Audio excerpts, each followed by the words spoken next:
depending on which team wins, depends on the narratives you're going to end up holding and your children are going to end up holding. So this is what's so interesting to me when we talk about masculinity and cowardice. If you understand that a war is going on, surely if you're half a man, you're going to look at the two teams and you're going to choose one and you're going to go join the team you believe in. Only a true coward would sit down and be quiet and say, let the two teams fight it out, and whichever team wins, I'll just agree with them, which is what a lot of people are doing. But surely you should sit and see that this war can't be avoided. Yes, I'm suffering because I ran my mouth too much. Yes, they're going to try and put me back in jail. Probably going to succeed. I'll be back with the cockroaches. Fine. I decided to make that decision. I'll smile knowing that I lived true to my heart. So I'm not a coward.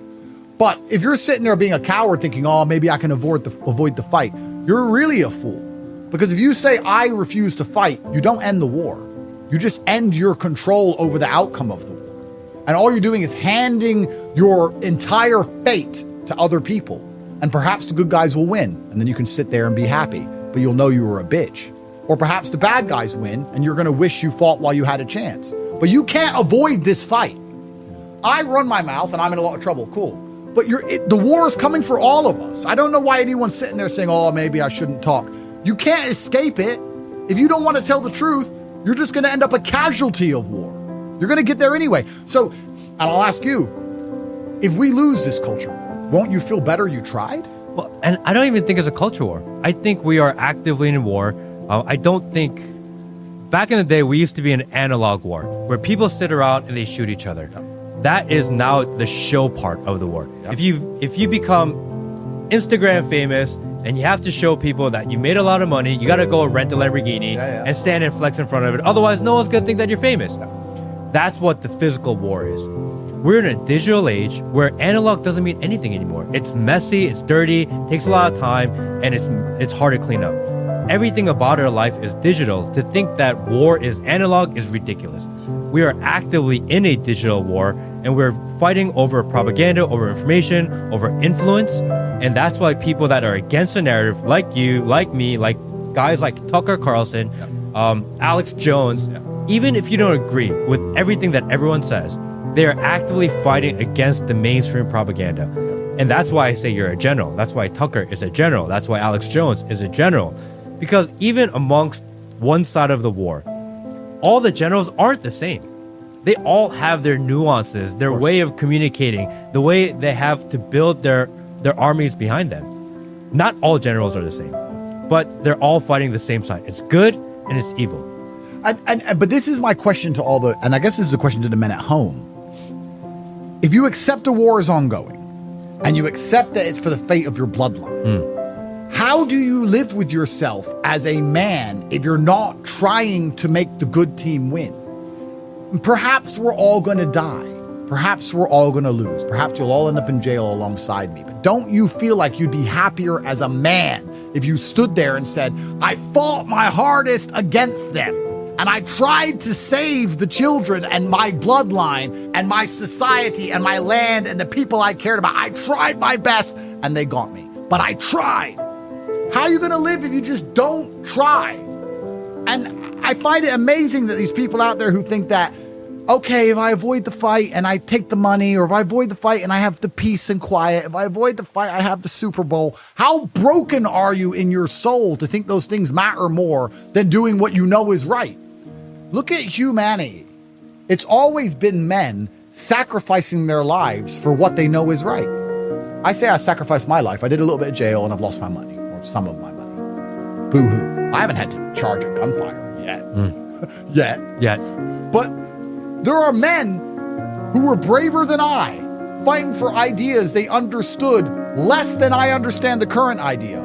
And perhaps their fight wasn't even as important as this one. I would argue there's been times where men took up arms to resist the invading horde. And if they let that horde come in and control their society, they would have been less oppressed than we're about to be. And they sacrificed their life. And we have men here at home going, well, maybe, I don't know. This mass pandemic of cowardice is how they're getting away with this, which is why I believe, I've said this a bunch of times, I also believe it's the reason they attacked me.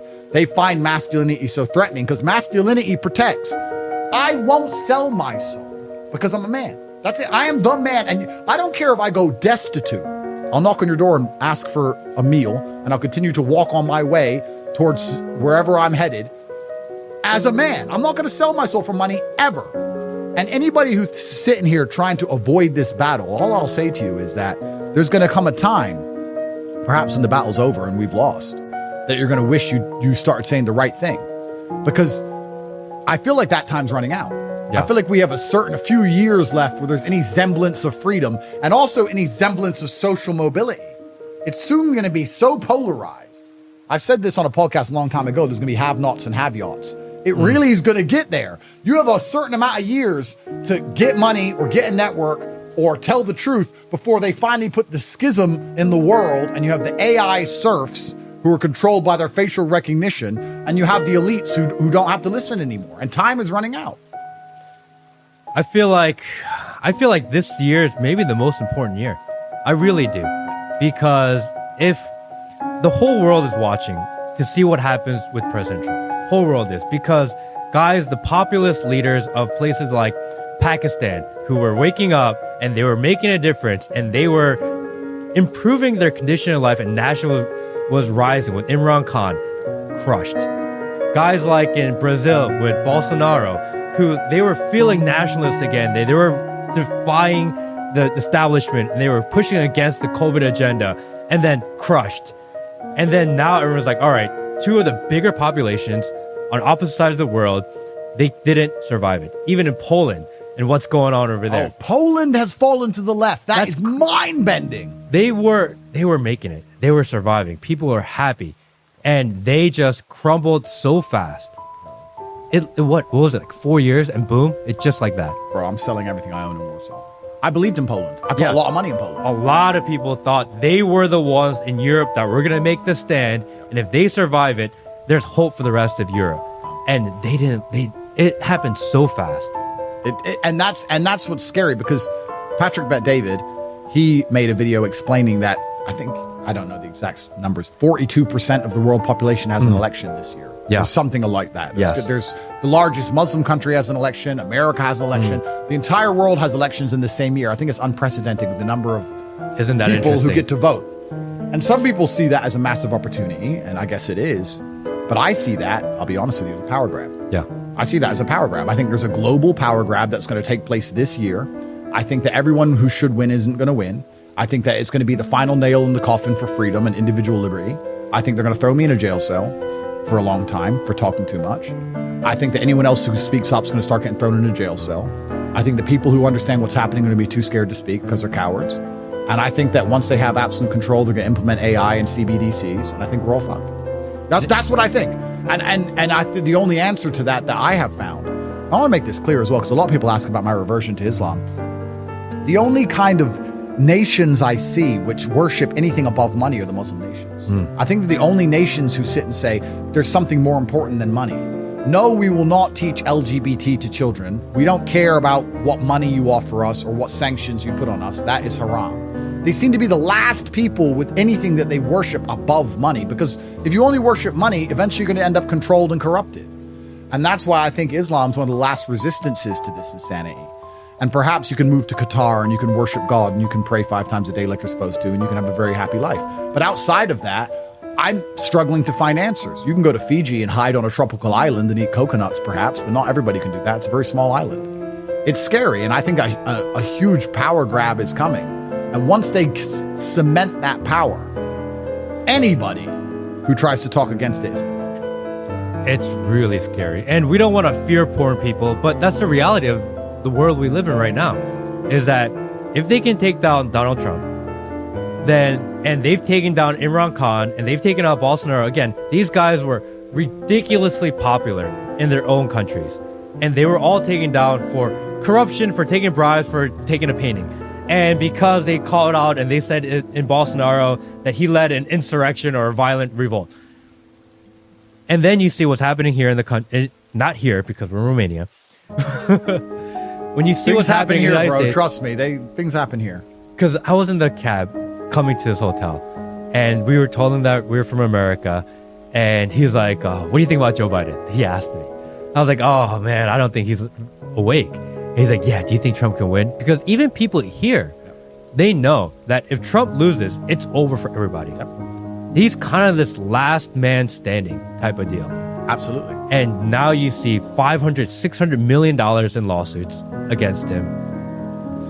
So Do we survive this? well, this is the thing that's interesting. So then you have to find answers. So the solutions I've come up with in my mind, of course, are money, because money is power. And I want people to understand that when we talk about how money is the root of all evil. Money is also the root of all good. Money is the vested time and interest of other humans. If you have a bunch of money, you have the stored energy of other people. And I'll give you a very simple example. I have money, so I can get somebody to sweep my floor. I have their stored time and energy in a note or on a bank balance where I can make them sweep a floor for as many hours as I so choose because I can afford to pay them. It's the stored time and energy of other people. So for evil to be done, it requires the time and energy of humans. And for good to be done, it requires the time and energy of humans. So money is like gunpowder. It can be used for good. It can be used for bad. It's like germ theory. You can save people's lives or you can create a pathogen that decimates a populace. So it can go both ways. Money is certainly an answer because if you're completely broke, it's hard for you to influence other people and influence the world by extension. So money is super important. And the other thing I think is important is fraternity and brotherhood and living for something larger than just money itself. That's why I said about the Islamic nations live for God. And I think if you look at any period of human history, one of the things that gives me solace in this insanity is that I feel like men have always believed the world is ending. Because we're looking at it right now saying, society's over, it's finished. And I feel nervous about that. And I genuinely lose sleep about that sometimes. I don't know how people sleep so easily at night watching the Super Bowl. There's times I wake up in the middle of the night and I'm like, we're fucked. And I can't sleep. But I feel like during the 60s, there were men who felt that way about the hippie revolution. And during World War II, of course, they felt like the world was ending. And I'm sure Vienna felt like the world was ending when the Mongol horde arrived. And I feel like people have always felt like the world is ending. I think if you're a man and you're masculine and you're protective, you're always going to feel like danger is coming. And the world always forms and we continue and humanity does manage to survive and progress. But it's always been a band of brothers. It's always been masculinity and fraternity which has resisted evil. It's always been the enemy's here. Who's on my team? Here's my gang. Here's my army. Here's my guys. Let's get our swords and let's go fight for it. And I feel like it's also more important than ever that people who are on the right side work together. And Patrick Bet-David said this. He said the leaders are finding the other leaders. And that's true. I think it's more important than ever that we do podcasts together, that other people who agree with us, we do podcasts and we amplify our voices. I think there has to be some degree of unity in the mission. And besides making a bunch of money because money is power, and besides fraternity for people who are like-minded, I think those are our last chances. Those are the only chances we have. And I do believe we can slow the spread. COVID talk. Yeah. We can resist the insanity long enough, at least. The new norm. Yeah. We can resist the insanity long enough, at least, for them to build a new system on the back of this revolution, if there is one, or adjust the current system enough for life to still be livable. One of the things that's kind of interesting is I find